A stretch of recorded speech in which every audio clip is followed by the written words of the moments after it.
Welcome to Michigan's True Spirit podcast, brought to you by North River Vodka. North River Vodka, it's Michigan's true spirit. Now, here's Chris and Eric. Strange winds surround us here at the peninsula. Thank God you found us. We could become friends or whatever. Welcome to the Michigan's True Spirit podcast. I am Chris. I am here with Eric as always. How are you doing tonight, Eric? Strong, vibrant, probably going to kick a butt or two yet tonight before I go to bed. A butt or two? Well, we're having a Somebody- guest tonight, so if you only kick one butt, I guess you'll have to pick. But you can kick both. That's cool. I might roam the streets looking for adversaries. We'll see. Awesome. Eric, I want to ask you a question as we get started. How much planning do we put into this podcast each week? Well, if I put zero, I'm guessing you're going to have more than I have. We put no planning into this podcast, generally Okay. speaking. Collectively If we are so. funny, if we are interesting, if we are anything, purely accidental, coincidental. And I'm going to prove that to you right now. Eric, in a world where people complain about things being expensive and getting poor customer service, I would like to make a speech giving props to U-Haul. Oh, okay. My son needed some furniture delivered to his college apartment, so I rented a U-Haul yesterday, and I rented like a 5x8 trailer. And when it came time, the guy was like, "What do you think a 5x8 trailer costs to rent for a day?" A Let's start there. day? Yes, $150. it's $19. You're serious? So, and the guy was like, "Do you want insurance?" And I'm like, "Well, car insurance is a scam for rental cars, but like, how much is insurance for my U-Haul trailer?" And he goes, $8. And I'm like, "Yeah, sure, throw it on. Like, if that covers me for $100, it's worth the 8." So I rented a U-Haul trailer last night. A dude spent 15 minutes checking me in. Somebody else walked to the parking lot and connected the trailer to my truck, took a photo to prove to his bosses that he connected it properly, was very polite to me, told me to have a great day. I went on my merry way. I delivered the furniture. I drove back and I was like, I don't really want to be responsible for this truck till tomorrow, but U-Haul's closed. What can I do? And I pulled in and all the trailers are there loose in the parking lot. I'm like, I could just leave it here. I clicked on their website. I registered. It took me 30 seconds. And immediately they connected my registration to my rental.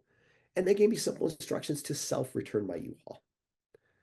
So in 3 minutes, I uncoupled the U-Haul. I pulled the little wire cords out. I dropped it on the ground. I was on my merry way. $28 and change.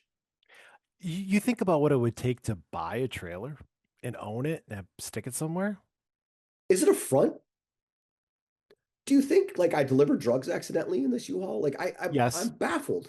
I'm baffled how U-Haul can stay open renting me a trailer for $28, including $8 of probably bullcrap insurance that I gladly paid for.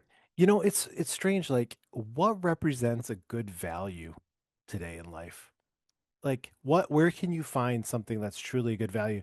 I mean, a Costco rotisserie chicken, maybe? I might go rent a U-Haul and drive to Costco and put a Fill it rotisserie with chicken in the rotisserie back of it. No, chicken. just one. I'll strap it down Yeah. and just drive it home and figure out that's like $33. I got chicken at home. Like, Still a good value. if there are things that are sharp, I would rather rent a U-Haul than put them in the back of my pretty Tacoma. Like, maybe I'll spare the bed of my Tacoma for $28 a day. So, screw rental car companies, cable companies, cell phone companies, Spirit Airlines, not to name anybody specifically, but God bless U-Haul. In a day and age where there's nothing but frustration, you try to cancel a subscription, you can't. Like, what's your password that you set up 6 months ago? You know, my dad just told me a story. He was stuck in Atlanta for 2 days, trying to come back home. Like, everything's a cumbersome mess. Cheers to you, U-Haul. Good job. Cheers. Now maybe I auto subscribe and they're going to charge me for like a rental every day until I cancel. Maybe it's $28 a day. It's a scam Maybe I now. should check my credit card. But Mhm. what did you say? God bless you. What was your phrase? God This needs bless to be a you, commercial. U-Haul. God bless you, U-Haul. God bless you. North River Vodka. It's Michigan's true spirit. Now back to Chris and Eric. Welcome back to the Michigan's True Spirit podcast. I am Chris. I'm here with Eric, and we are also here with Joe Cada. Did I say it right? I just passed Joe Cada. So to introduce you guys, if you don't know who Joe Cada is, Joe's from Shelby Township, Michigan. He won the 2009 World Series of Poker main event, which paid about $8.5 million. And according to Hendon Mob, which is a website that tracks live tournament poker earnings, it's got about $15 million in live tournament earnings in your life. Is that all accurate, so to Yeah, speak? it's pretty accurate. And I know the thing I know about Hendon Mob is it always understates your earnings because it doesn't track everything. For example, if you get on there, you'll find that I've, according to Hendon Mob, earned about $1,200 in my life, and I got to tell you, it's at least 4 grand. Wow. Wow. That is true though. There is some stops like I do this cruise. I actually just got done doing this cruise, but I've done really well on this cruise. Like I've been hosting it for the last like 11 years, and none of the scores like, for example, Yeah. 2 years ago I won like a tournament on there for like 100 grand. Another year I won one for like 55 grand, but those never hit the Hendon Mob. Yeah, and to be fair about Hendon Mob, and I'm gonna tell the people, I'm gonna try to not to nerd out. I play poker quite regularly. I'm gonna try not to nerd out on poker. But the thing You about said Hendon Mob is the Hindenburg? Hendon Mob. If you go to Hendon Mob, you search for my name, you'll find my tournament winnings. It tracks the higher buy-ins, so most of your tournaments would be on there, and it doesn't track the lower buy-ins, so very few of my tournaments would be on there. I'm going to start out by bragging though, because I think Joe, I've won a higher percentage of World Series. I've cashed in a higher percentage of World Series poker tournaments. Why, you than play like have. one or two or so? I've played 2, Cash and both, huh? I cashed 1. I'm 50%. Okay, that's still 50%. That beats me. I think 50% was better. I cashed in the Colossus a couple Oh, years nice. ago. Yeah, I had COVID. It was a trip. I Oof. played day 2 with COVID. It was awesome. But anyway, we're not here to talk about my minor poker exploits. I want to start off with you, Joe. Like, as poker players, I think the first thing we do when we sit down at the table, and when I say we have almost nothing in common based in poker, based on the level you play and the level I play at. But I think we make snap judgments on people around the table just based on dress, mannerisms, age. So I want you to give us a read. If you sat down with us for the first time at a poker table, how would you treat us until you learned otherwise? And does it change things that I'm wearing a Bluff River Financial short-term Well, high I risk mean, investments hoodie today? you are correct about like we are quick to judge. But it's more like it's not like you're like judging like too much. Like you kind of have that understanding, like, oh, this looks like a pretty good game or a pretty good table. But then it's just like I'm not trying to jump to conclusions like, oh, you're gonna be really tight or you're gonna be really loose. Or it's more like, oh, this looks like a good table. And now it's like, all right, let's see how he's playing, because like, this might be a face I'm not familiar with or someone I don't know. So generally like unknowns or people you're not familiar with, like they just might not be as experienced. So you kind of start doing your deductive reasonings once you start seeing hands and how you're playing and how you're talking and stuff like that. It really starts off kind of like almost with stereotypes, not in a Yeah. bad way. Oh yeah. But yeah, I don't know if you even want to delve into that at all. Like what type of people, what type of dress, like what type of thing just kind of gives you a clue right to start. I think generally like an older person, like 60s or 50s, that they're probably not, your online grinders, and they're not playing millions of hands, and they're more your casual players. And I guess like faces you're not familiar with, like older gentlemen or people dressed kind of wacky, goofy, stuff like that. Yeah, I think the older it is, like I remember I called a river shove from an old, like a super old guy once, and of course he had the best hand possible, and I was like, what am I doing? Like he's 100 years old. He's not bluffing me. Like what am I doing in this hand? So yes. One thing I learned about older people though is like generally like they have the stereotype that older people are tighter, which is generally correct. Like they play less hands, they're more like when they re-raise, they're more likely to have it. But like poker is like very you have to have a lot of patience. And the older you get, kind of less patience you have. Like you don't like sitting there for 10, 12 hours in the day. You got less time. So Man. it's like they may Gotta use play the tight. bathroom. They may play tight the first few hours, and then they're gonna like kind of go off the wall a little bit. Like they just get impatient. They're tired of sitting there. Yeah. They just kind of like they just don't have the best. How should I say it? I don't know what the word I'm looking for, but they just don't have Stamina. Yeah, there you go. Stamina. They don't have good stamina. They're ready. They're checked out at a certain time, so it helps. Hey, I already screwed up. We're supposed to start by going around and talk about what we're drinking, and then I'm going to throw it to Eric because every time I nerd out on poker, I want you to bring us back to reality. Eric, what you got going tonight? What are you drinking? I'm drinking a cocktail called the Last Buzz. It's kind of an internet thing on TikTok, so it's a little fancy cocktail I'm drinking. Does it Mostly feature North gin. River vodka? Oh, Yeah, yeah. I mean, it's got North River vodka for dude. sure. Yeah. The North River vodka is on your couch. Like it's an advertisement for only fifths or something behind you on the couch. So yeah, thanks for that. Joe, what do you got going tonight? Anything? I'm just drinking water, but I got my Lions cup. Oh, Yeah, very let's nice. go. And normally I'm a sucker. I'm a big sucker for pop, but like now I gotta lose some weight, so now I cut out the pop. But I'm not really much of a big drinker, like alcohol, but I What don't kind know. of soda do you drink? Coke. I'm a big Coke guy. Coke Zero is killer. I'm a Oh, Coke my Zero. wife loves Coke Zero. I can't do anything. I'd rather drink water than diet. I can't do it. Oh man, Coke Zero is not like diet. I won't go into an advertisement for Coke Zero. I am sick. I'm drinking Theraflu. Oh, okay, Actually, that's good. to make it worse, I'm drinking generic Theraflu out of a cardboard coffee cup. I was gonna pour a little Wow. vodka in it, but we're supposed to drink responsibly per somebody's rules, and I didn't know if that would be seen That as was like drinking my irresponsible. that was like my main event this year. I picked the worst day and I was so sick and I was just pouring emergency Theraflu. I was just pounding those drinks. I'm like, I was checked out. It was bad. Is it isn't it miserable playing poker when you're like just like the day I Oh, it's had so COVID? miserable. Like I was cashing in the World Series. It was a lifetime dream. But day two, I just wanted to die. And I remember when I went to the cage to get paid out, the woman said, I hope you feel better soon. Like I talked to her for 10 seconds. She knew I was dying. So anyway, Eric, fire away. Bring us back to reality. Yeah, so I mean, how about is that a part of it? Is this a sport? Do you need stamp? Are you in training for this? Oh Like, gosh, Joe, take this. What, Go. poker? yeah. Good God, yes, go. I mean, here's the funny thing is like when I was 21, I was going out to the World Series for my first time. Like I had a lot of older friends because I was really young. I got into poker really young. So I had a lot of older friends that were professionals and they all did the experience so many times and they go out there every year. Like man, it's really tiring, the World Series. Like you're gonna get exhausted, blah blah. And they're telling me, I'm like, it's poker. You're sitting at a table. It's not like you're playing, soccer the whole day or whatever it may be. And I'm like, I play every day online. I was playing 15, 20 tables. So it's like you got like 2 seconds maybe max to Wow. decide what you're gonna do. So live, it's like I'm like live poker has always been so easy for me. And I'm just like, It's one but like game. Yeah. then once I did it, it's like a month and a half of like you wake up, you go to play poker at 11 a.m. You may play all the way to 12. You may bust the last hour. Then you have to wake up and do it all over again and do it all over again and do it all over again. It's just like Groundhog's Day and you start back at the same stack every time once you lose it. And it's just like a really big mental grind. You're Yeah. constantly using your brain the whole time. So Yeah. you're constantly thinking. So you're just thinking for like 12 hours, like intensely. So after a while, I mean, I'm like, wow, after a few weeks, I'm like, man, this is actually really tiring. I forget the exact number, but they measured like high level chess players, like how much weight they lose over All right. a weekend tournament. I imagine it's just like that, that cognitive workload always at play.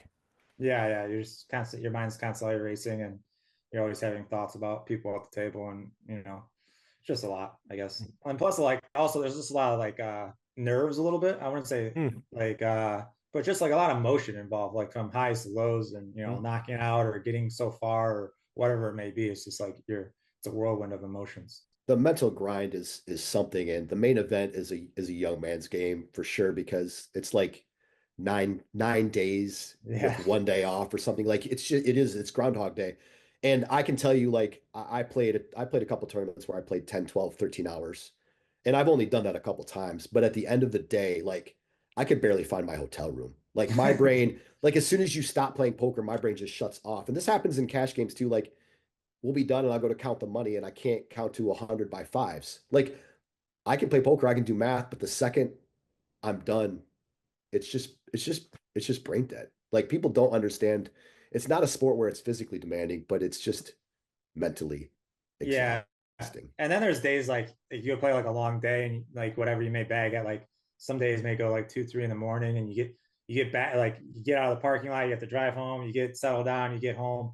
Now maybe like 3:34 and Yeah. you spent the whole day gambling. So your mind's kind of racing, even though like your brain fog, but your mind's still racing. So you go to lay down to sleep. And so all those thoughts are coming back in your head and you can't fall asleep like in the first 10 minutes. So it takes me a long time to fall asleep. Next, it's like 4:35. You fall asleep for 4 hours, wake up, and you just do it all over again. It's like you start getting the sleep deprived and stuff like that. For people who don't understand poker, you said you used to or you do play 10 to 15 tables at a time online. How many hands per hour per table are you playing when you play online? Is it So 100 hands per table per hour? it all depends. So it depends on like first off, it depends on how many people you're playing with. So Yeah. when I was younger, I'd play a lot of heads up and shorthanded tables. Oh gosh. So you're getting even more hands. It also depends on like the website, because some sites are, the software is a lot quicker, time's a lot shorter. But generally, so like live, you average around like maybe like 30 hands. Online, you may average around 100 hands, 110, 100. It all depends. But And that's 100 hands times 10 tables. So you're playing yeah, 1,000 hands per hour online, but if you play live, you're playing like 40. yeah, and 10, like when I was younger, 10 was like kind of, that was like a lower amount for me. Like I'd be hovering between the 14 and 20 range for the most part. Unless I'm playing heads. If I'm playing heads up, then I'm not doing more than 4 tables, because it's too hard. But like if I'm playing tournaments and full ring poker, it would be like 14 to 20 tables. Eric, what's the maximum number of tables you played online poker in your life? I'm joking. You've never played I online. I play know. Clash Royale and like the New York Times connections. That's kind of what I know. I play six max on Poker Stars Michigan, and to be honest, if I'm playing six max, I don't want to play more than 2 tables. Like it's just Yeah. too much. And I don't use software. We won't go into all the HUDs and everything. Like we're gonna nerd out totally. But yeah, it's mentally demanding for sure. So educate me a little bit. I don't need you to go in the weeds too much, but in baseball, of course, there is the sabermetric movement and the move to analytics, and it's getting very sophisticated how you analyze players and their performance and how you optimize things. I don't follow poker that close, but it seems like there's something approaching a very computerized kind of maximized way to play it. Is that kind of what's going on in the game? Yeah, I mean, everyone's like main, like, should I say, not everyone's, but like a lot of like the top tier professionals, like their main aim goal for poker is to play like most like a computer almost, like because you're unexploitable, you're like you're just playing perfect poker, and it's hard to be beat. But the problem is like it's impossible. It's literally impossible to do that. So like the less variables involved in poker, the easier it is to solve computer wise. For example, when I say that, like say you're deep in a tournament and everyone's playing around 20 or 30 big blinds, like the computer has a much more like fixed approach of like, all right, these are the hands you should be playing pre-flop. I mean, you have that approach playing like cash games or more deep, but when you're playing shorter, it's like there's a lot less decisions, and it's more like solved. But when you get into the weeds, like playing deep or you're playing shorthanded, like the computer would be like, okay, you do this 22% of the time, you do this 78% of the time, you do this 50% of the time. In this situation, you do this 50. And no human can like balance every single hand they play in their head, like according like, okay, I can do this 15% of the time. And no person's going to realize, like, because you only see a handful of hands that the person you're playing against is showing. So no way you're going to be like, okay, this person's doing this 15% of the time, so I'm going to do this. But it's scary because like there's computers now online that you have like real-time assistants where there's cheating out there where you basically just like chess, like no human can play perfect chess, it's impossible. So like they're obviously cheating, and that's similar to poker in a way where they have anti-cheat software out there where you can tell exactly like if they're playing perfect compared to like the computer. But it's scary playing online because you don't know what sites are like the countermeasures and what they're doing to counter the cheating, and who has access to this information, who is doing this. So kind of it's a lot scarier to play a little bit online now than it was back in the day when everything was not solved, should I say. I was going to ask you about that, but I will say the thing about online is that, and I have friends who are like, it's rigged. And I'm like, the cool thing about online is that like every computer holds every hand history that you've ever played. So it's easier, I think, if you run your hand history through software to be able to find the cheaters. But I wanted to discuss this because unless you've been under a rock, you've heard about this poker scandal recently, which involved the FBI and the mafia, and oddly enough, former Detroit Pistons player Chauncey Billups. I have a lot of questions here. As a Michigan sports fan, were you shocked to see Chauncey Billups involved? Do you know anybody that was in that game? And the bigger question is like, where's a safe place to play? Like casinos versus private home games versus online. Where would you feel like it's a safe place to play in the current climate? Most and least kind of a thing. I think you kind of nailed it earlier when you said you played on PokerStars. Like all the regulated sites like WSOP, PokerStars. I guess there's not many. There's like what Yeah. MGM too now. So there's like three main ones in Michigan. But Bet Rivers maybe. but yeah, I would just stick to all the regulated sites. Mhm. Those are your most trusted ones. But that's why regulation is super important and why it should be legal in the United States, because you got all these offshore like apps and clubs and other sites like ACR or Bovada and all these they're all operating. It's just there's no regulation. So it's like it's not like you're stopping online poker. You're just like preventing like regulation. So it's like it's stupid that that's still not regulated in the United States. But I actually got a funny story. It's actually deals with cheating. Like back when I was 19, like they actually made a movie on this. It was called Runner Runner, I think. It had Ben Affleck and Justin Timberlake. It wasn't that great a movie, but it's actually based kind of loosely on a true story where when I was 19, I was playing like some of the biggest stakes online. So I worked my way up and I got to the point where I was buying in for, I was playing 50, 100 on buy-in for 10,000 at a time, playing heads up. And I remember at one point I went on a downswing in a week where I lost like, it was like 150 or 200,000. And I moved down stakes. I'm like, okay, I need to cash out, move back down to 510 or 1020 before I just drop like, $500,000 or something like that. So I cash it all out. I go back to 510. And this guy who I was very cordial with, acquaintance online through, it was AIM at the time. He reaches out to me. He was a regular. He was one of the few people that I didn't really play heads up. Normally all the regulars, anyone, I never shied away from anyone. I never game selected, but he reaches out to me. He's like, hey, do you have any hands on, so-and-so? And I'm like, yeah, that guy actually took me for a lot of money. He's like, well, he's playing super suspicious. Like everything he's doing is like really not making sense. And he's winning all his hands at showdown. Like he's winning 100% of showdown. So every time the cards flip over, he always had the winning hand. And once you start getting into hundreds, thousands, tens of thousands of hands, for them to have the showdown 100% of the time, it's literally virtually impossible. Yeah. And so he started collecting hands from all these different people online. And he started doing his own investigation. And he put together this chart of all like the winners and losers. And it was like a scatter graph. And it was basically this giant outlier in this massive graph, like way outlier. And it was basically winning the lottery 6 times in a row. It's like virtually impossible. So they're like, we just know this guy's cheating. And he sent all the information in the site. It's called Ultimate Bet. And they did their investigation. What happened was a previous company owned this company, Ultimate Bet, and they sold it. But when they controlled the company, they had this code, this backdoor code where they could watch the game, monitor this game, make sure there's no cheating. Oh my gosh. So when they sold the company, they never got rid of this backdoor code. So like these guys were backdooring and seeing everyone's hole cards throughout the whole tournament or the cash games, so they could see exactly what you had. So they're playing perfect poker against you, and they're just the crazy thing is like they were so greedy that they didn't really try to hide it. Like you think about if someone was like smart with it, they like should have screwed up a few times. Yeah. Yeah, yes, exactly. Yeah. Like I remember they won this really big famous like, this big tournament. It was I think it was like 150 or 200K for first, and the final hand they call the guy was 7 high, and the guy ends up having like 6 high or 8, like they call it with 8 high, and the guy ends up having 7 high. And like, dude, can you make it more obvious? What is crazy? I've always told people the best thing we have going for us is that criminals aren't very smart. They're not very good at it. It's just like the whole baseball controversy now. Like if you put $10 on a guy throwing a first pitch ball, nobody's going to blink. If you put $50,000 on a guy throwing a first pitch ball and he throws the ball in the dirt, the gambling sites are going to notice it. They're going to flag Major League Baseball, and you're going to get busted. Like, and I'm not encouraging people to cheat better. I'm just saying, if you're going to cheat better. I don't know what I'm saying. It's crazy amount of cheating in the world, just in everything. Like, oh gosh, yeah.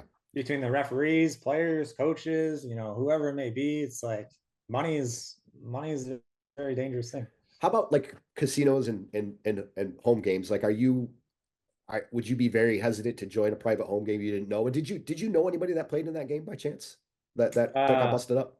I don't know. I'm not asking you to name names, but I do know someone that played in those games. I don't know exactly if it was like Chauncey, like they never mentioned ever Chauncey Billups, but like the whole group that they had, like a lot of those guys were involved. So it was like some of those games. And I remember my friend talking to me about these games, I remember a while back, I told him like, these games do not sound legit. And I'm like, and the stories he told me, I'm just like, dude, I'm like, I tried warning him a few times. I'm like, I want to go anywhere near those games, but Yeah. those games exist. I mean, they draw people, and it's crazy. Like some of these games that run is just they're completely out of hand. Yeah, and if anybody missed this, like this involved like rigged shuffling machines, hidden cameras, like X-ray-ish tables where people could see marked cards. Like if you made a movie about it, you'd be like, well, this is ridiculous. No one would go to these lengths. But it apparently it apparently happened. It's So crazy because it's like, how greedy can you actually be? Because like the amount of money they're making these home games when you're not even cheating is like outrageous. So to cheat on top of that, it's just like pure greed. Like I remember I was playing this cash game with this guy. It was a televised cash game. It was a really big cash game.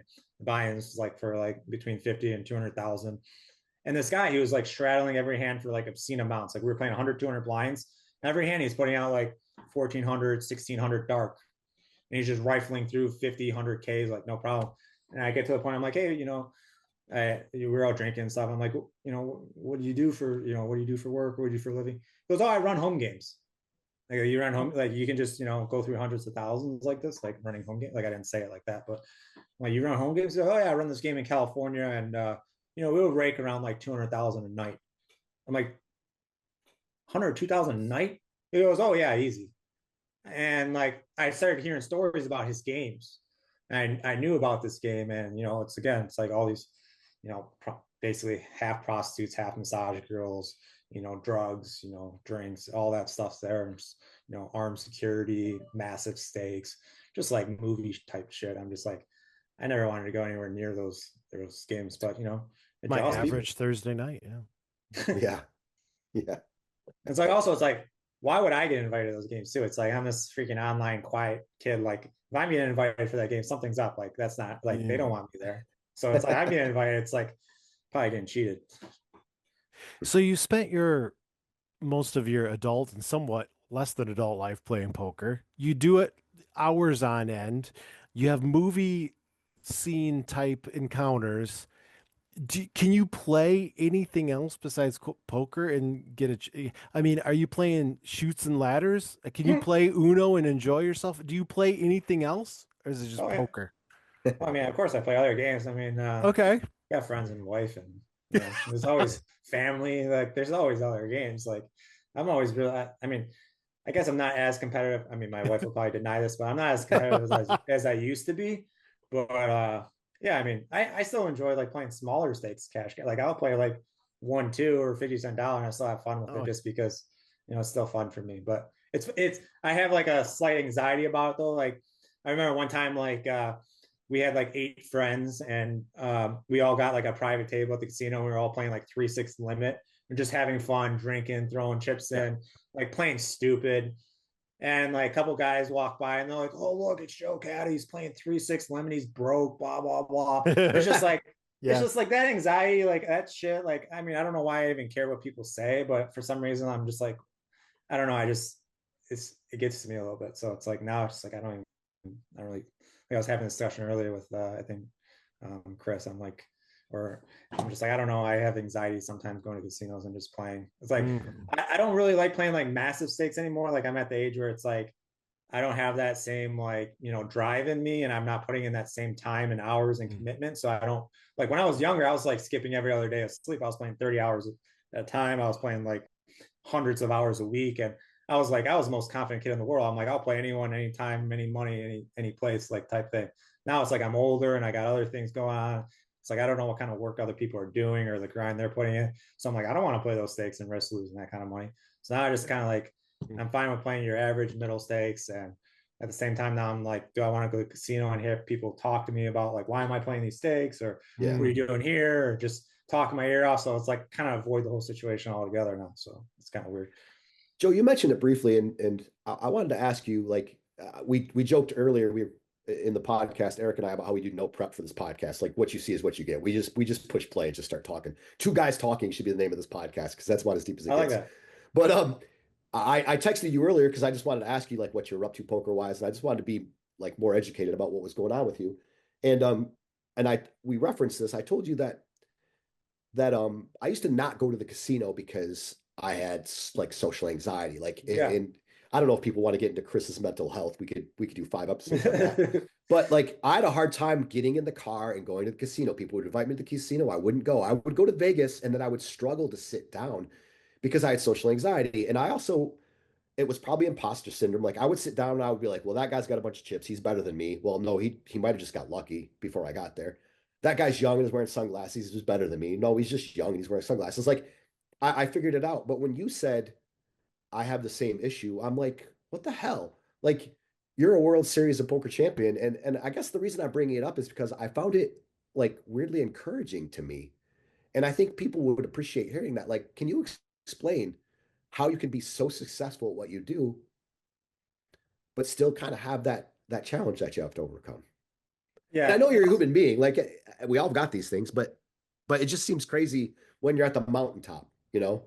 Yeah, another thing too is like I'll take like long breaks or extended breaks from playing poker, and it's like when I go sit back at the poker table, I always question myself. I'm like, do I still got it? Like, do I still like know the ins and outs? Like, are these people better than me now? Like, how much have they been learning from the computer and solvers and all this stuff? And then after like I really like start playing, I'm just like, what am I thinking? Like, why have I not been playing longer? Why did I take breaks? Like, I'm like I'm better than these people. Yeah. Like my confidence starts building up as I'm playing. But every time I go back to play again, it's always like I really gotta build that confidence back up. And it's like it's not always fully there. So it's there with everyone. Everyone goes through different things. No, I appreciate you saying that. I think that's a great story to tell because I don't think people would understand that, without hearing you say it. So yeah, thanks for sharing that with me. Oh yeah, Like, no problem. it helped my day. Do they Everyone do has. they still give bracelets for World Series of Poker? Yeah. Yeah. Do you wear yours? No, no, no. You don't? No. You don't want to flex on people? I mean, it's just I don't know. They don't really. It's You don't weird. wear It's not like a watch or anything. It's kind of big and bulky, or at least some of them are. And then it's like I don't know. It's just If you won an Olympic gold medal, would you wear it out all the time? no. I probably Yeah, would. Just feel like, I did wear my bracelet one time, and that was like when I won the main event. I wore it to the following main event, like kind of like defending yeah. like the like kind of like Yeah. the belt. Like yeah. you guys got to take this now.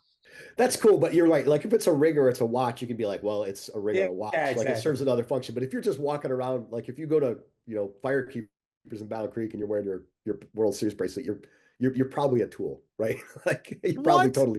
Man, I'd wear that sucker all the time. Joe, can I borrow yours and wear it? Actually, now I want to. It's funny when I was 21 and it was my first year out there. I was playing. So like I was like when I was that age, I was playing poker nonstop. So when the tournaments would end, I would go play cash games. I remember there was one cash game I was playing. Like it was a great table. I was playing with these older guys. Like we were playing 10-25. I remember I was up like 15 or 20 grand. I was playing there for like 5 or 6 hours. It's starting to get to like 2 or 3 in the morning. All of a sudden, this Asian guy sits down at the table and he's wearing a WSOP bracelet.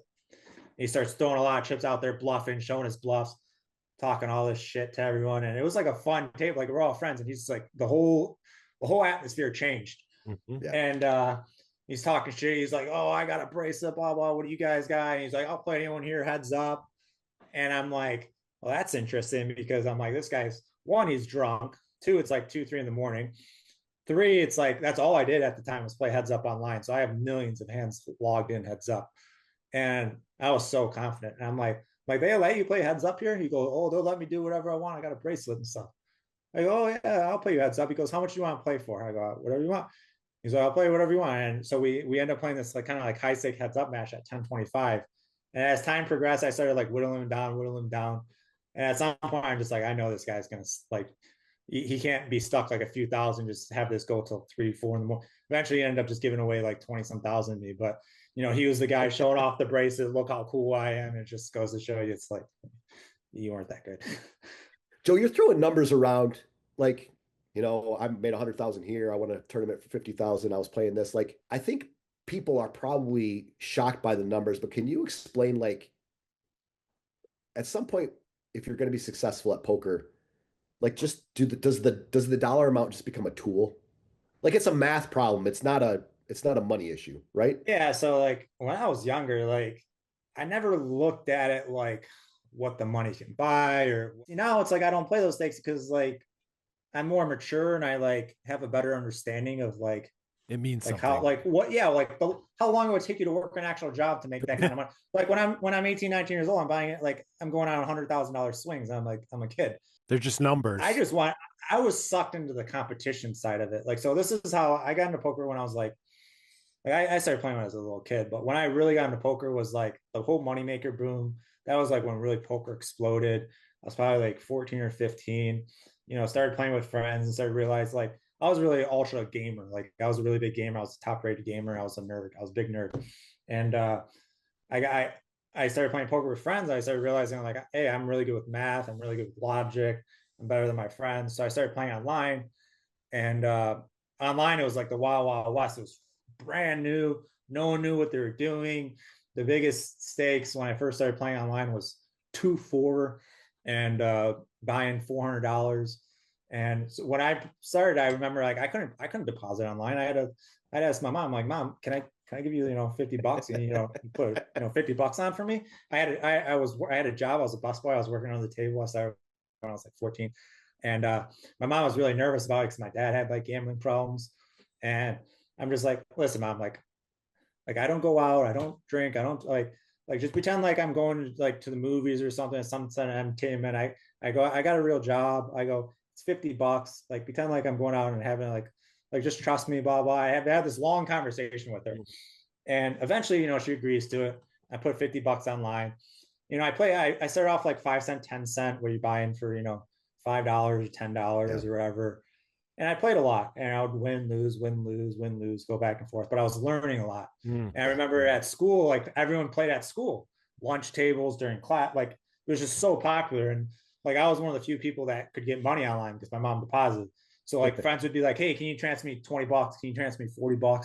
So I'll transfer them money. And next thing you know, like my $50 would run out. Like, Mom, can you deposit 50 more for me? So like, you know, getting all like, you know, that happened like probably like 3 or 4 times, but eventually like, you know, there's no more depositing. It's like you win a few $100 playing 5 cent, 10 cent, you move up to 10 cent, 25 cent. Yeah. You win, you know, $300-400 there. Now you move up to 25 cent, 50 cent.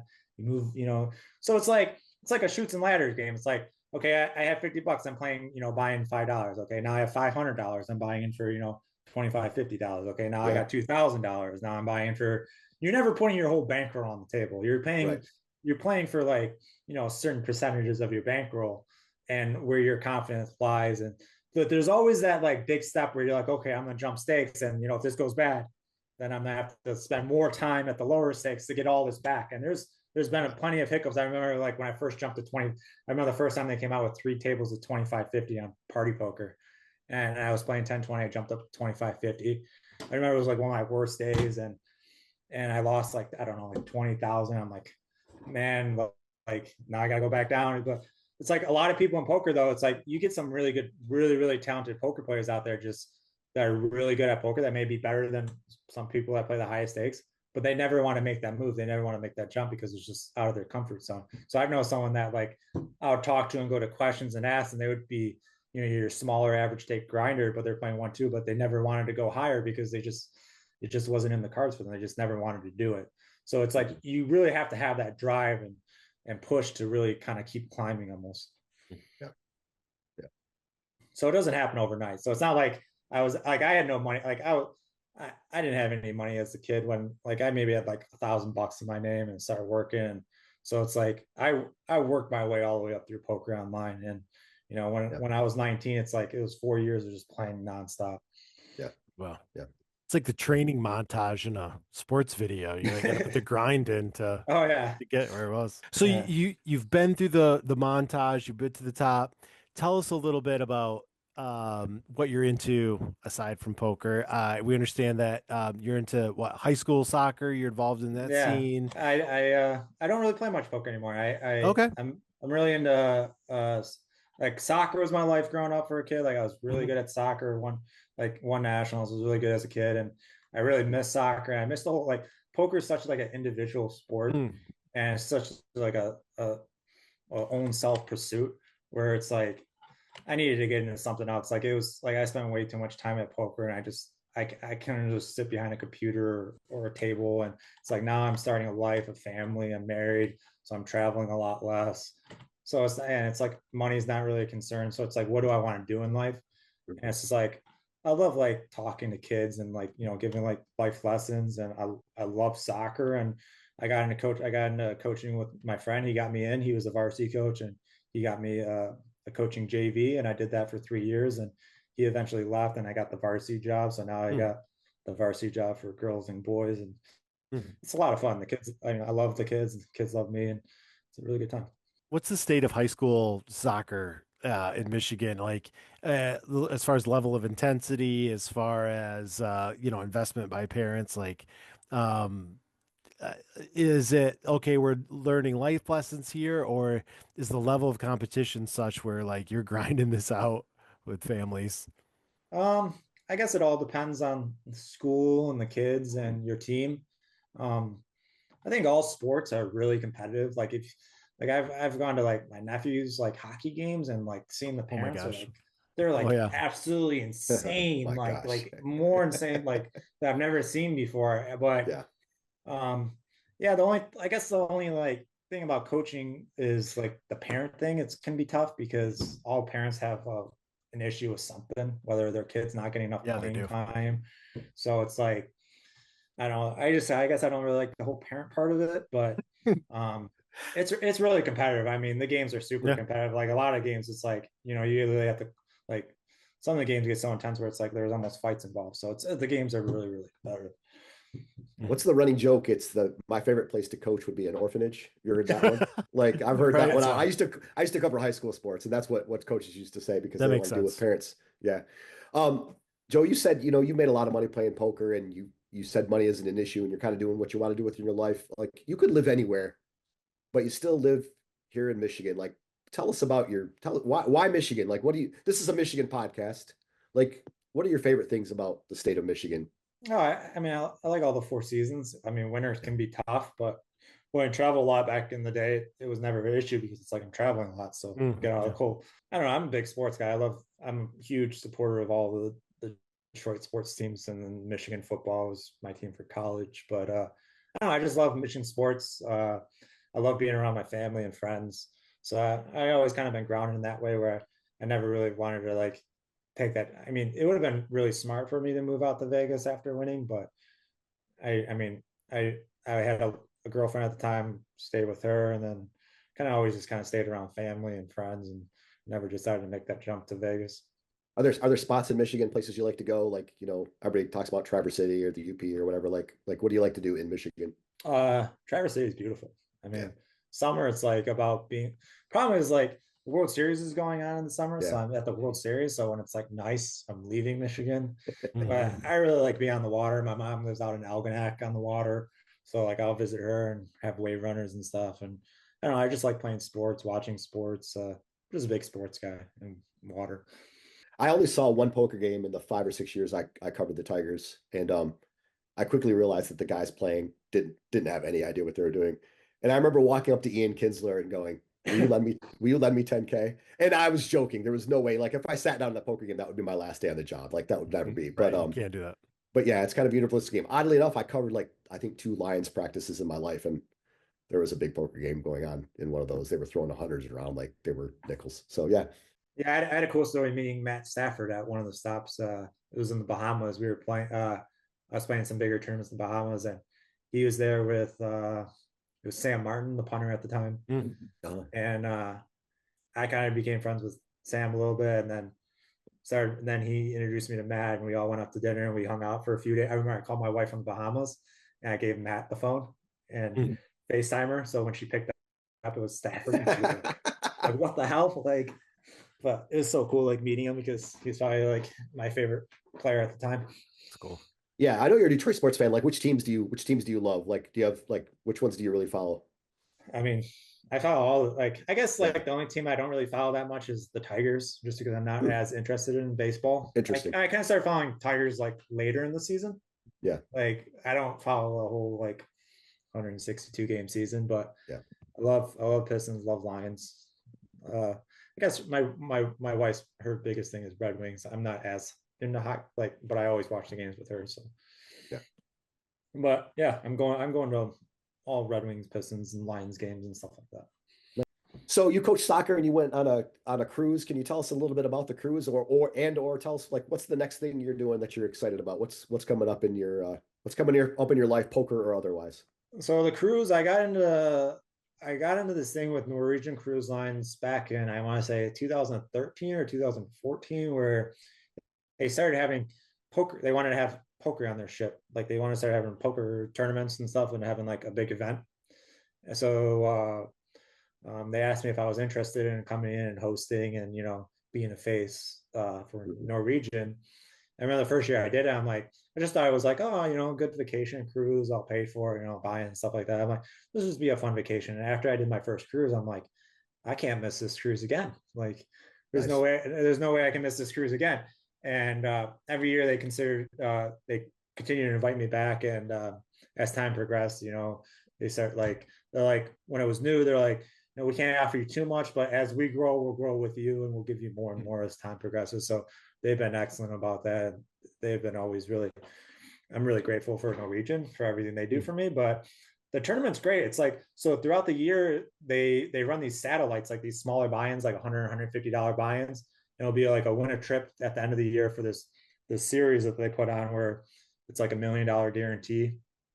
In first place will be 100 or 200,000. They have like 4 or 5 tournaments, but it's all throughout the year. They accumulate all these satellite winners, and then they all come for this ship at in November or December, and it's all like really old guys that just cruise or retirees and that don't really play poker, and they hop in this $100 satellite. Now they won this cruise and this big, and it's like it's the easiest poker I've ever played in my life. And I'm like, I remember the first time I played on I've never felt bad playing poker besides this one day I played on the cruise ship, and I literally felt wrong doing what I was doing. Like, and I don't know, it's just like, they have a lot of money to throw around and they don't really know what they're doing. So it's a great cruise. It's fun. But next thing coming up for me is the Bahamas. So that comes up in 2 weeks, and it's the super main event. It's a 60 million guarantee, and it's a $26,000 buy-in. But they have like really big buy-ins there. I think they have like every other day it's like 100K or 250K buy-ins. It's crazy what poker's got to now. It's like when I was like younger playing, it's like I said, the biggest stakes since started online was 2-4, and like the biggest stakes like the World Series was maybe like a 25K. Now it's like they have $1 million buy-ins, $500,000 buy-ins, 250K buy-ins. It is crazy. It's nuts. So I wanted to tell you, Joe, back during the poker boom, when Card Player magazine was way thicker than it is now because online poker was thriving and it was a big magazine, and I was a full-time writer. I had this idea. I was going to pitch a story to Card Player. Obviously, I was going to track you down first, but I wanted to pitch a story called Joe Cada Crashed My Home Game. And I wanted to get you to play my home game and then just write about it. But then I realized that all my friends would hate me because you would roll in and take all their money. No, it never works like that. I'm telling you, like everyone has this like perception of like, hey, can I give you $100 and you double it? Or like, oh, we don't want you to invite you to this game because you'll take all our money. It doesn't. It's like me. It's like you going up and playing blackjack against casino. It's like you're gonna win. You're gonna win some hands of blackjack. You're gonna get lucky where you're gonna have some winning sessions of blackjack. But in the long run, the casino is gonna win. And that's kind of how poker is. It's like absolutely. I may have like a few percent edge. Like I may have like a 5 or 10% edge or whatever small the edge is. And it's like you're not gonna realize that edge just like right away. It's like you have to play a lot of hands. So it's like I get beat by bad players all the time. It's cards. It's like you can't. It's like there's such an element of luck involved. Sometimes they just have it. Yeah. I mean, it's like sometimes you just get dealt shit for like an hour or 2 hours. You're just not getting hands. How are you going to win? It's like, well, now that we're talking, I've decided screw my friends. So if you ever want to come play a home game, I'll just say, no, I'm dead serious. I'll just say, hey, this is a friend of mine, Joe. I don't know how many of them recognize you. I don't know how many listen to the podcast, but I swear, come on down, or maybe I'll give them a heads up in case they want to opt out that night. Awesome.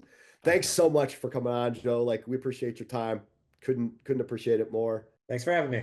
Thank you so much. It was a Thanks, pleasure. guys. It's good talking to you guys. Appreciate it, man. We'll see you. That's it. You're listening to the Michigan's True Spirit podcast. North River Vodka. It's Michigan's True Spirit. This is a segment we call My. Why? I don't know why. It's my Michigan. We talk about Michigan. Thank you. Dr. Seuss. I appreciate that. We should Dr. Seuss this up. I'll get on I can't do it. I'll get on Chat GPT and have him Dr. Seuss this up. So Eric, what part of Michigan, what city, what event, what would you like to talk about tonight? You know, a little birdie told me maybe we could talk about Bellaire, that region. Like the Fresh Prince? Yes. They Wouldn't should that be remake. that'd be a sweet remake? Will Smith in his retirement moves to Bellaire, Michigan. Bellaire, Michigan. Yeah. Yeah, He buys a house on the Chief Golf Course or something up there, you know. awesome. Yeah, so what about Bellaire? Start Okay. us off. What you got? Bellaire, I'm probably most familiar with Shush Mountain, Shanty Creek, which is Yeah, Bellaire adjacent. exactly. Every year we go up there. I have one ski weekend a year. God bless mom and dad. And we enjoy. I grew up skiing, snow skiing.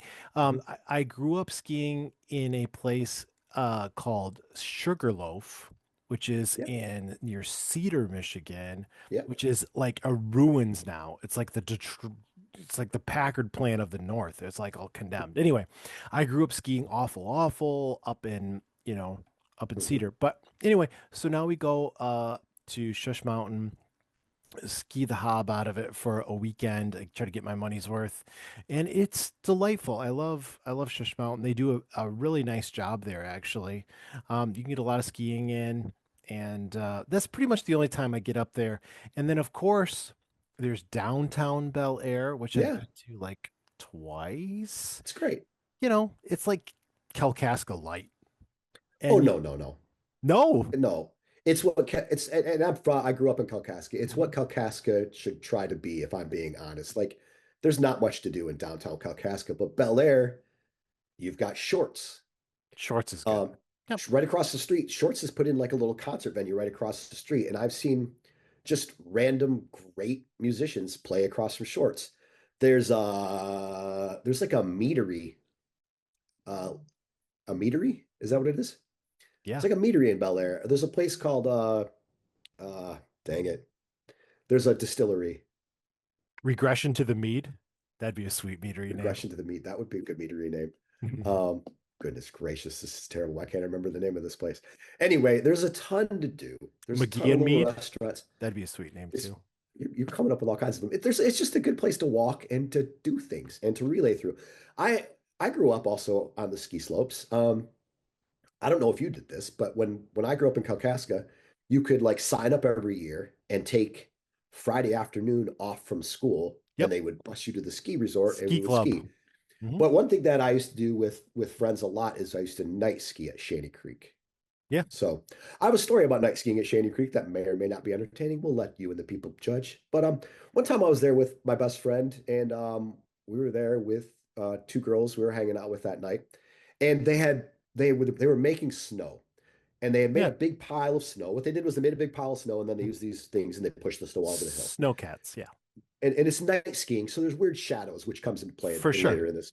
So there's this big giant, it's probably 10 feet tall, this big giant snow pile on the hill. And I look at my friend and I go, hey, I'm gonna go jump off that. And he knows me well enough. He's like, yeah, go for it, dude. Like, we do this all the time. So I just bomb it towards this thing. And my plan is to get to the base of it, do a hockey stop. I'm not really gonna jump over it. So right when I'm about to do the hockey stop, and this will work better. This is the only time that it'll work better to watch this podcast than to listen. But as I'm about to hockey stop, what I don't see due to the shadows is there's a bump right before the hill. So before I can stop, I leave the ground on this bump and I land on this 10 foot tall snow pile. And before I know it, I'm airborne. And I went off the jump, and at some point my skis were flat to the earth in the opposite direction. Hmm. And I'm pooping my pants. And at some point I'm like, I'm gonna make it. Like, I'm gonna land this backflip and I'm gonna look like I did it on purpose. And it is gonna be amazing. And I don't know if I came up probably 2 to 10 degrees short of the full rotation. And my tips hit the opposite side of the hill on the way down. And it was like Charlie Brown on the pitcher's mound. It slammed my face into the ground. My skis, my poles, my gloves, my hat went every which way. It was all over the place. And I was laugh crying when the three of them arrived to see if I was going to live. So Oh, to be young. almost If I did it today, I would be dead. You'd be in pieces, yes. I'd be dead. But yes, to be young, I almost accidentally landed a backflip once while night skiing at Shanty Creek. But yeah, good times. Spent a lot of time on the ski slopes there. But definitely, I dig Mammoth Distilling. Mammoth Distillery Mammoth, is also in for Bellaire. sure. Yep. So yeah, like Bellaire's a great town. And I remember the guy's name I saw. His name's Aldrich. He's a musician that does a lot of stuff in Northern Michigan. And saw him at Bell's, and he was great. It was a great time. So, any other Bellaire stories besides skiing at Shanty Creek? You need to get back up there, man. I should get back up there. It seems Let's lovely. meet up there. It's the right part of Michigan. It's lovely. Golf. Yeah. I hear golf is a big thing. Yeah, I hear that too. I don't golf. I own golf clubs and have $50. I used to golf when I was younger, but at some point I got over that. But yes, lots of good golf courses up there. Lots of good things to do. So Pure go Michigan. to Bellaire. Enjoy yours. Oh gosh, yes. Pure Michigan. You're listening to the Michigan's True Spirit podcast. This is the final segment of episode 9. We've forgotten to say so far, if you're going to drink responsibly. If you're not going to drink responsibly, don't drink at all. This is Michigan's True Spirit podcast, which is the motto of North River Vodka, a tiny little vodka brand that I own. So that's something we have to tell you each night. So enjoy responsibly. This is the final segment, Eric, that we like to call, I don't know why I'm addressing you. You know what it's called. Rock or Crock. This is a game where I find a band that is playing a show in Michigan. I describe the band to Eric. I give him the real name and I give him a fake name. And then he has to decide which is which. Are you ready to play Rock or Crock? If I said no, would it stop you from proceeding? No, I would still proceed. But I would like to encourage you because for the first time since episode 2, you have a chance to reach 500. You've been a loser. You've never been ahead in Rock or Crock through 9 games. So God bless you and good luck. I had a nickel for every time somebody said that, man. That you're a loser? Hmm. If I had $1 million. Hmm. This band, I'm reading this description offline. This is what I do every week, and it always kills me. All right, yes, take notes. Are you ready? This band is the symphonic, progressive, deathcore project of musician Blake Mullins. It is known for blending heavy, technical metal with orchestral grandeur. I'm having a really hard time. I'm sick this week. I'm having a really hard time with words, even more than normal. Gotta lace them up. I'm Let's go. doing my absolute best. I'm dying here. I'm doing my best. Play hurt. With orchestral grandeur and apocalyptic themes. You got all that? Yeah. Heavy technical metal with orchestral grandeur and apocalyptic themes. The music combines crushing riffs, haunting melodies, and what listeners describe as a cinematic, immersive sound with a dense, often electronic influenced style. This band is compared to the likes of, this is not going to help you 9 Inch at all, Nails. Worm Shepherd. Worm Shepherd.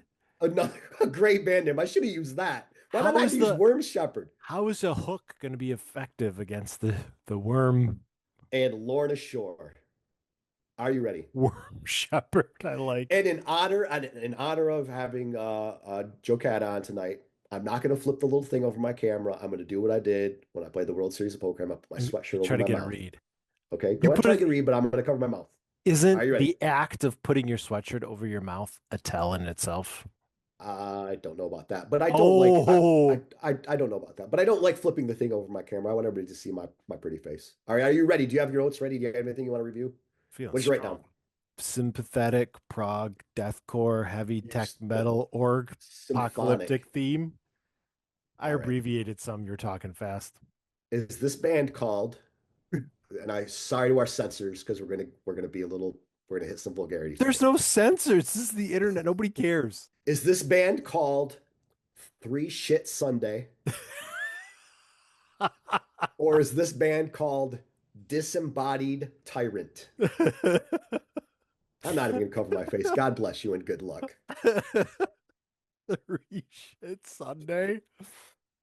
The best part of this before you answer is you think you've solved my game, but the fact this is like poker. You know that I know that you know that I know that I know that you know that I'm trying to be creative. So you have no idea where to go now. So good luck. I just want to say it again. I already know the answer. 3 Shit Sunday, Disembodied Tyrant. What Okay, you how got? do you spell Sunday? Is it Sundae? Like an ice cream sundae? Like an No, ice cream sundae? no, it's not. That's Like a disgusting, bro. banana split. It's like a three Oh, shit oh my Sunday. gosh. I regret everything that's led me to Or this point in or my like life. Every decision I made is wrong. I'm like George Costanza. or it's like for each NFL game you watch on Sunday. Although with the European games now, it should be a four shit Sunday. How many times do you crap in a normal day? Why are we here? What are we talking about? Once per Okay, let's NFL just move game. on. Let's move on. You crap one. There's like 16 games on Sunday, bro. You just watch I football in the bathroom? My body will only let me defecate when there's an NFL game going. This podcast has made a turn that I never expected it to make. Three shit Sunday. I think it's how is it spelled? You didn't answer my question. AY. Okay. AY, not AE. I mean, that's a weekend well spent. I'm gonna call Clock on you pretty soon. Another poker term. Go Nobody ahead. is naming their band Three Sunday. The answer is Disembodied Tyrant. That is the answer. I knew you were going to get this one right, but I thought it was a good pairing, and I just think Three Shit Sunday is like a great metal. It'd be a great name for a deathcore project. Like, what did you do Saturday night Get ready for my that Sunday. you had a Three Shit Sunday? Like, what happened Saturday that led to that? Like, it tells a story. It does. You know, it's like what? Baby shoes for sale, never worn. It's like Hemingway.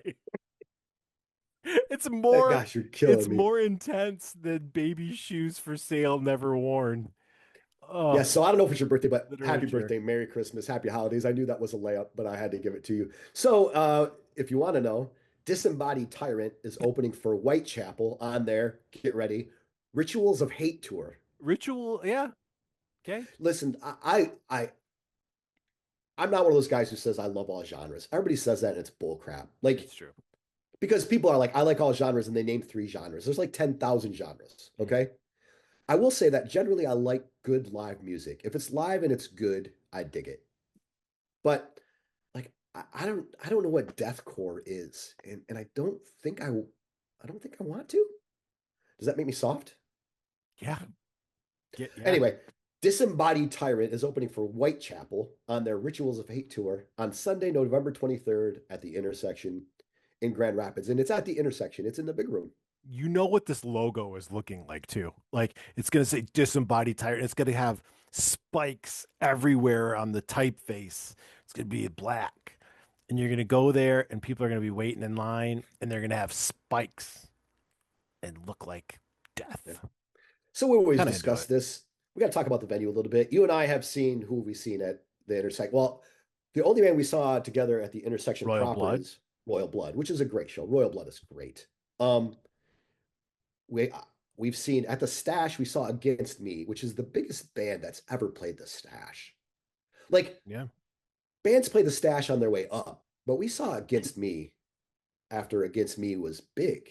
I live Like, in Grand Rapids, so I see a lot more shows there, but yeah. Oh, we saw Against Me. We saw July Talk with July Talk with Little Hurricane Hurricane, together. We saw Pup together in the mid-size They were- room. They have like Yeah, that was Elevation. That's the lower part. Elevation is the name of that room. Mhm. Yeah, but you've seen a bazillion shows. Like you've seen a ton of EDM shows and everything there. Yep, So, yep. what One do of you my think about- favorites has been I saw Nero and at the Intersection. That was pretty sweet. That's probably the coolest EDM show I've seen there. My 16-year-old daughter taught herself Korean. Hmm. And the reason I tell you this is because when you talk about EDM, It's like you another guys are language. speaking a foreign language. Yep. I have no idea what you're talking about. I could not name an EDM. Is Dead Mouse EDM? Yes. Yep. Is that even how you pronounce it? Dead Mouse? Yep. Dead Mouse. I've seen Dead Mouse. That's the extent of my EDM knowledge. Joel Zimmerman, I think, is his real name. Well, I didn't think Dead Mouse was his real name, but thanks for that. Mr. Appreciate you. Mr. Dead.